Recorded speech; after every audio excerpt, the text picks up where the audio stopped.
أعوذ بالله من الشيطان الرجيم. بسم الله الرحمن الرحيم.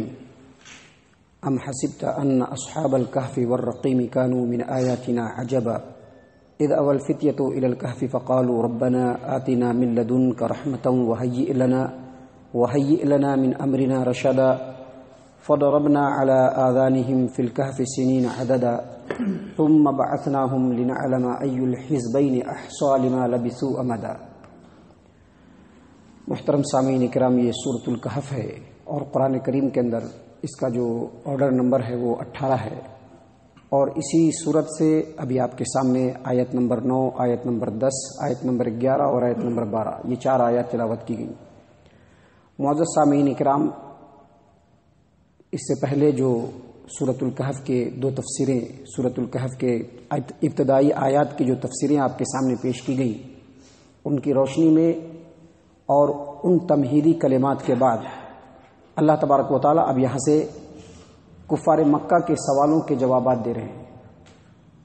اور کفار مکہ نے جو سوالات کیے تھے وہ دراصل اہل کتاب کے علماء سے مدد لے کر کے سوال کیا تھا، اور اس کی وجہ یہ تھی کہ ان کا یہ مقصد تھا کہ نبی صلی اللہ علیہ وسلم نے جو نبوت کا اعلان کیا ہے اس کے بارے میں ان کو معلومات ہو، کہ ان سے کچھ ایسی تاریخی سوالات کیے جائے جن سوالات کو عرب مکہ تو کیا اہل عرب بھی نہ جانتے ہوں، صرف وہ اہل علم جانتے ہوں جو آسمانی کتابوں کے عالم ہو.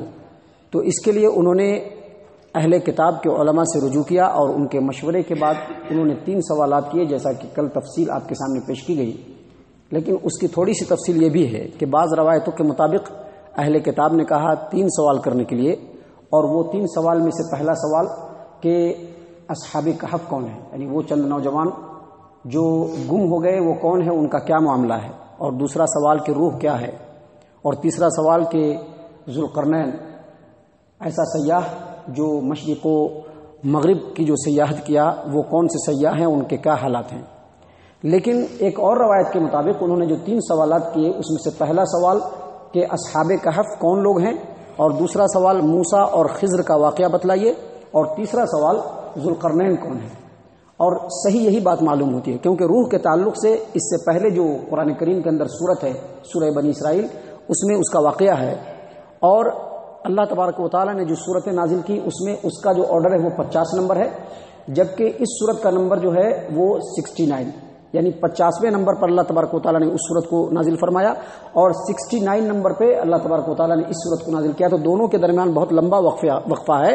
لہذا صحیح بات یہی ہے کہ جو 3 سوالات مکہ کے کفار نے کیا وہ 3 سوالات یہی ہیں کہ اصحاب کہف کے بارے میں بتلائیے، موسیٰ اور خضر کا واقعہ بتلائیے، اور ذوالقرنین کے بارے میں بتلائیے. اور ان تینوں کا واقعہ اس کتاب کے اندر موجود، اس سورہ کے اندر موجود ہے.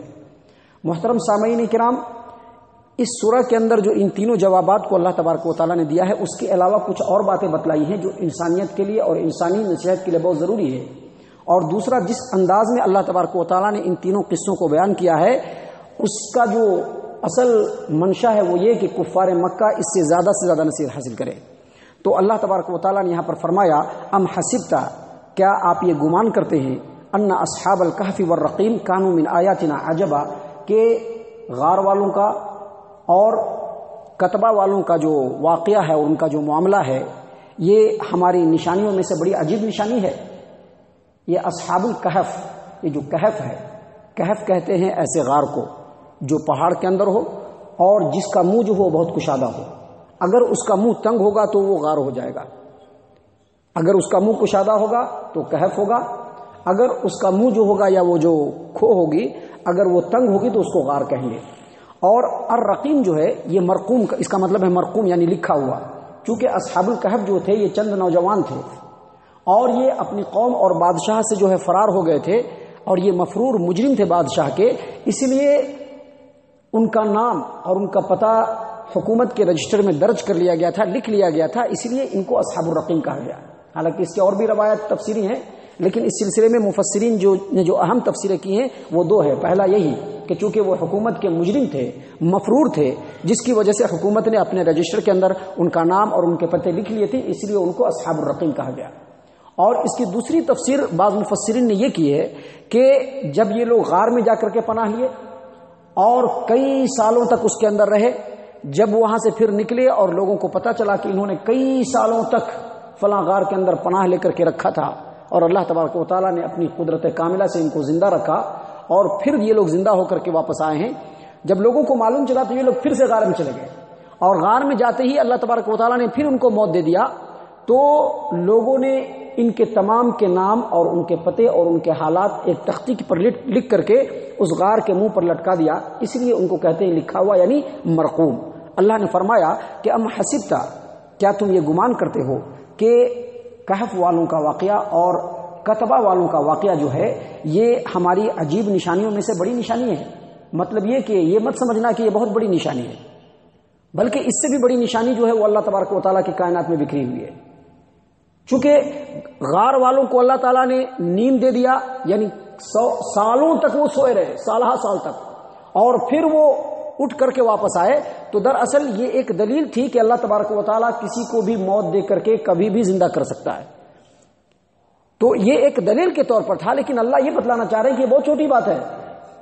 اس سے بھی بڑی بات یہ، اس سے بھی بڑی بڑی نشانیاں ہماری یہ ہیں جو کائنات کے اندر بکھری پڑی ہوئی ہیں کہ کائنات پہلے کچھ بھی نہیں تھا، اللہ نے اس کو پیدا کیا. اور اس سے بھی بڑی بات انسان اپنے جان کے اندر دیکھے کہ جس انسان کا کوئی وجود نہیں تھا اللہ تبارک و تعالیٰ نے اس انسان کو بنا دیا.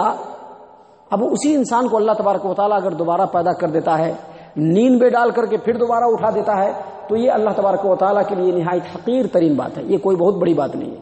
اللہ نے اسی بات کو یہاں پر فرمایا ام حسبت، کیا تم یہ گمان کرتے ہو ان اصحاب الکہف والرقیم کانوا من آیاتنا عجبا، کہ بے شک غار والوں کا اور کتبہ والوں کا جو واقعہ ہے وہ ہماری نشانیوں میں سے عجیب نشانی ہے. تو یہ عجیب نشانی نہیں ہے، بلکہ اس سے بھی بڑی بڑی نشانیاں اللہ تبارک و تعالیٰ کی کائنات کے اندر بکھری پڑی ہے. اللہ فرما رہے ہیں اذ اول فتیۃ الی الکہف فقالوا ربنا آتنا من لدنک رحمۃ وہیئ لنا من امرنا رشدا. اور یہ جو غار والے ہیں ان کا واقعہ اس وقت کا ہے جب یہ لوگ ایک غار میں، ایک کہف میں پناہ لیے، یعنی کھلی ہوئی غار میں پناہ لیے، اور وہاں پر پناہ لینے کے بعد ان لوگوں نے کہا کہ اے ہمارے رب، تو اپنی طرف سے خاص رحمت ہمارے اوپر عطا فرما اور ہمارے اس معاملے میں ہماری صحیح رہنمائی فرما. یہ جو غار والے تھے صحیح تفسیری روایتوں کے مطابق، عام تاریخی روایتوں کے مطابق اور سیرت کے بیان کے مطابق یہ 7 نوجوان تھے. اور جس زمانے میں یہ لوگ تھے اس زمانے میں اس علاقے کے اندر عیسائی مذہب تھا اور یہ لوگ عیسائی مذہب کے اوپر تھے اور توحید پرست تھے. اور اس وقت کا جو بادشاہ تھا دقیانوس، جس کا حکومت کا زمانہ 249 عیسوی، ابھی 2018 چل رہا ہے، 249 عیسوی سے لے کر کے 251 عیسوی تک اس کا زمانہ حکومت ہے.